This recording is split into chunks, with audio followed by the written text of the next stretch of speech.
ایک بار مصطفیٰ کریم صلی اللہ تعالی علیہ وسلم صحابہ اکرام رضوان اللہ تعالی علیہم اجمعین کے درمیان اعلان فرماتے ہیں، اگر کسی کا میرے اوپر کوئی حق باقی ہے تو وہ لے سکتا ہے، اگر کسی کا کوئی حق باقی ہے تو لے سکتا ہے۔ تو صحابہ میں سے ایک صحابی کھڑے ہوئے اور کہا، یا رسول اللہ میرا آپ کے اوپر حق باقی ہے۔ سب صحابہ ان کی طرف دیکھنے لگے کہ کون ہے، حضور پر اس کا کیا حق باقی ہے؟ تو حضور نے فرمایا، جو حق ہے بتاؤ۔ کہا، آپ جنگ کی تیاری کے درمیان صف سیدھی کر رہے تھے یا نماز کی حالت میں صف سیدھی فرما رہے تھے، میں صف سے تھوڑا سا آگے بڑھ گیا تھا، آپ کے ہاتھ میں چھڑی تھی، آپ نے مجھے چھڑی سے مارا تھا صف سیدھی کرنے کے لیے۔ تو حضور پاک صلی اللہ علیہ وسلم نے فرمایا، ہاں میں نے صف سیدھی کرنے کے لیے چھڑی لگائی ہوگی۔ تو صحابی نے کہا کہ مجھے وہ حق چاہیے، مجھے وہ حق چاہیے۔ اللہ کے نبی صلی اللہ تعالی علیہ وسلم آگے بڑھے اور اپنے آپ کو ان کے حوالے کیا، کہا کہ تم لے سکتے ہو جو تمہارا حق ہے، جتنا میں نے تمہیں لگایا تھا چھڑی سے اتنا تم بھی مجھے لگا سکتے ہو۔ اللہ اکبر! یہ کائنات کا سب سے عظیم آقا، جس نے پوری کائنات کو اندھیریوں سے اجالے میں لایا اور جس کی ایک تاب کے لیے، اس ایک دیدار کے لیے کروڑوں فرشتے بے قرار ہو، وہ اپنے ہی غلام، اپنے ہی خادم صحابی کے پاس اپنے آپ کو انصاف کے لیے پیش کر رہا ہو۔ صحابہ سب دیکھتے رہے اور کہنے لگے کہ یہ کیسا ہو سکتا ہے کہ حضور پاک صلی اللہ تعالی علیہ وسلم پر کوئی ہاتھ اٹھائے گا؟ کوئی صحابی اگر کھڑے ہوتے تو حضور جلال میں انہیں بٹھا دیتے کہ یہ انصاف ہے، یہ اللہ کا دین ہے، تم بیٹھ جاؤ۔ تو جب حضور پاک نے اپنے آپ کو پیش کیا تو وہ صحابی آگے آئے، کہا کہ جس وقت آپ نے مجھے مارا تھا اس وقت میرے جسم پر کپڑا نہیں تھا، پیٹھ پر، لہذا آپ بھی اپنا جبہ اٹھائیں، آپ بھی اپنا جبہ اٹھائیں، میں ننگی پیٹھ تھا جب آپ نے مجھے چھڑی لگائی تھی۔ حضور پاک صلی اللہ تعالی علیہ وسلم نے اپنے جسم اطہر سے جبہ بھی ہٹا دیا، ایک خادم اور ایک غلام کی بات پر۔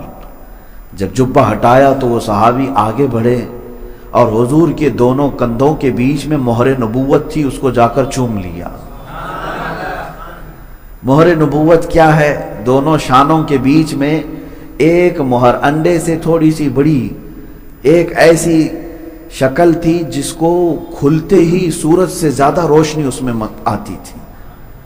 حضور پاک صلی اللہ تعالی علیہ وسلم کی وہ مہر نبوت ہے، آپ کے خاتم النبیین ہونے کی علامت تھی، اور صحابہ وہ دیکھنے کے لیے بھی بے قرار رہتے تھے کہ کبھی تو وہ مہر نبوت بھی نظر آئے، اور وہ صحابی مہر نبوت کو چوم لیے اور اس کے بعد کہے، میں نے میرا حق لے لیا، میں نے میرا حق لے لیا۔ لیکن میرے عزیزوں، واقعہ جو ہے، حدیث جو ہے، صحابی نے اپنا عمل کیا، انہیں حضور صلی اللہ علیہ وسلم کی مہر نبوت کا بوسہ چاہیے تھا، وہ اس راستے سے چلے تو گئے، لیکن رسول پاک کو تو دیکھیں، اگر کوئی غلام بھی کہتا ہے کہ مجھے حق چاہیے تو اپنے آپ کو سپرد کرتے ہیں۔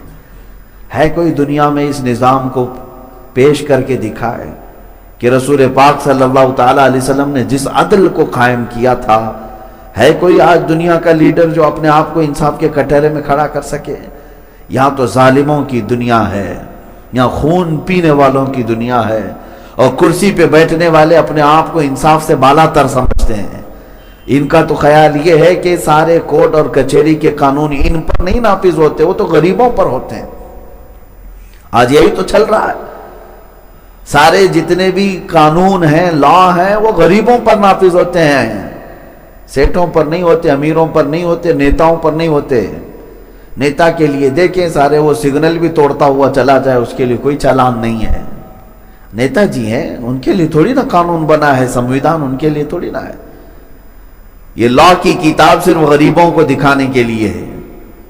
وہ 2 نمبر کا کاروبار کرتے رہے، کوئی ریڈ نہیں پڑے گی، چلتے رہیں گے۔ ہاں، کرسی سے اتر گئے تو ساری ریڈ پڑے گی، کرسی سے ہٹ گئے تو ڈپارٹمنٹ کی بھی اور اللہ کی طرف سے بھی، فرشتوں کی بھی پڑتی ہے۔ یہ دنیا کا نظام ہم نے دیکھا ہے میرے عزیزوں، اور یہیں کی بات نہیں کر رہا ہوں، جو بنام مسلمان ملک ہیں آج ان کا بھی حال یہی ہے۔